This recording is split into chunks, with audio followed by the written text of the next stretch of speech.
तहज्जुद की नमाज पढ़ने के 6 बड़े और मखसूस फायदे हैं जो कि तहज्जुद की नमाज पढ़ने से मिलते हैं। अस्सलामु अलैकुम दोस्तों, उम्मीद करते हैं आप सभी लोग खैर आफियत से होंगे।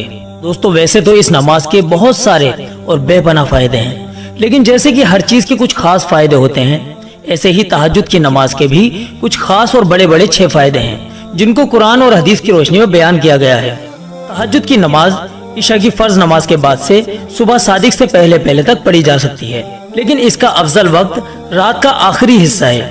अगर कोई शख्स रात को तहज्जुद की नियत करके सोए कि मैं तहज्जुद की नमाज के लिए उठूंगा और वो उठ ना सके, तो अल्लाह ताला उसे बिना नमाज पढ़े ही तहज्जुद की नमाज का सवाब अता फरमा देते हैं। तो हम सभी भाई बहन रोजाना तहज्जुद की नमाज पाबंदी से पढ़ेंगे तो हमें 6 बड़े फायदे मिलेंगे इंशाअल्लाह।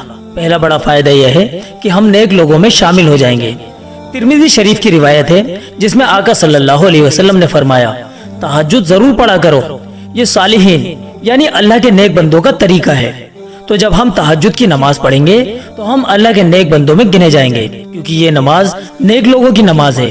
जो अल्लाह के नेक बंदे होते हैं वो तहज्जुद की बहुत ज्यादा पाबंदी करते हैं। अब जब हम लोग इसकी पाबंदी करेंगे तो हम भी नेक लोगों में से हो जाएंगे।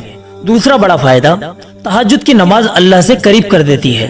अल्लाह के नबी ने इस नमाज का दूसरा फायदा ये बयान किया है कि इस नमाज से अल्लाह का कुर्ब मिलता है, यानी जो भी इस नमाज को पाबंदी से पढ़ेगा वो अल्लाह के बहुत ज्यादा करीब हो जाएगा, अल्लाह का वली बन जाएगा। अल्लाह के वली अल्लाह के खास बंदे होते हैं, क्योंकि ये नमाज ऐसी नमाज है जिसको तन्हाई में ही पढ़ा जाता है, और जो भी अल्लाह का बंदा अल्लाह के सामने तन्हाई में खड़ा होता है तो वो सबसे ज्यादा अल्लाह के करीब हो जाता है। हम लोग जितनी ज्यादा तहज्जुद की पाबंदी करेंगे उतना ही ज्यादा अल्लाह के करीब हो जाएंगे। तीसरा बड़ा फायदा यह है, ये नमाज गुनाहों से रोकती है। जो शख्स तहज्जुद की नमाज पढ़ता है और साथ ही साथ गुनाह भी करता है तो उसे अल्लाह पाक की तरफ से ये एहसास होने लगता है कि मैं तहज्जुद की नमाज पढ़ रहा हूँ और गुनाह भी करता हूँ। तो जब उसके दिल में ये एहसास अल्लाह पाक पैदा कर देते हैं तो उस शख्स का गुनाहों से रुकना आसान हो जाता है और वो इस नमाज की बरकत से गुनाहों से रुक जाता है। कुरान करीम में अल्लाह ताला फरमाते हैं कि नमाज बेहयाई और बुरे कामों से यानी गुनाहों से रोकती है।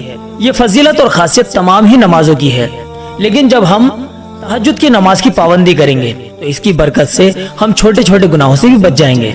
चौथा बड़ा फायदा इस नमाज का यह है कि इस नमाज से गुनाह माफ होते हैं। हदीस पाक में आता है कि तहज्जुद की नमाज से गुनाह माफ होते हैं, खताएं माफ होती हैं।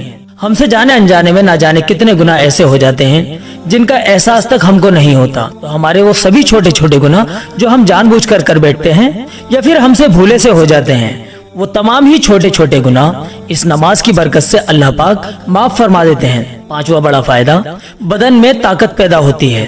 तहज्जुद की नमाज का एक बड़ा फायदा हदीस पाक में यह बयान किया गया है कि तहज्जुद की नमाज से बदन तंदुरुस्त होता है, इंसान के जिस्म में ताकत पैदा हो जाती है।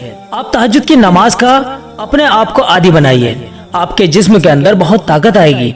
जब आप तहज्जुद के लिए उठेंगे और तहज्जुद की नमाज पढ़ेंगे तो अल्लाह ताला आपको और दूसरी इबादतों का भी शौक अता फरमाएंगे।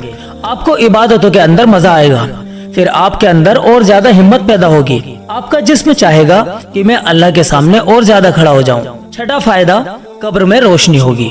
जो शख्स तहज्जुद की नमाज रोजाना पाबंदी से पढ़ेगा तो अल्लाह ताला उसकी कब्र को तहज्जुद पढ़ने वाले की बरकत से नूर से भर देगा। कब्र जो कि अंधेरी कोठी है, जिसमें अंधेरा ही अंधेरा और वीराना ही वीराना है, अल्लाह पाक तहज्जुद की बरकत से उस कब्र के अंदर रोशनी ही रोशनी पैदा कर देंगे। तो हम सभी भाई और हमारी सभी प्यारी बहनें ये सभी बड़े बड़े फायदे पाना चाहते हैं तो तहज्जुद की नमाज की रोजाना पाबंदी करें। इस नमाज की खूब पाबंदी कीजिए और हो सके तो इस वीडियो क्लिप को सदका जारिया की नियत से ज्यादा शेयर कीजिए, क्योंकि अगर आपके जरिए से शेयर की गई क्लिप से अगर किसी एक ने भी अगर अमल कर लिया तो इंशाल्लाह उसके सवाब में आपका भी हिस्सा होगा। चलिए दोस्तों, इस वीडियो में इतना ही, मिलते हैं अगली वीडियो में। तब तक के लिए आप अपनी दुआओं के साथ हमें इजाजत दीजिए। अस्सलामु अलैकुम व रहमतुल्लाहि व बरकातुहू।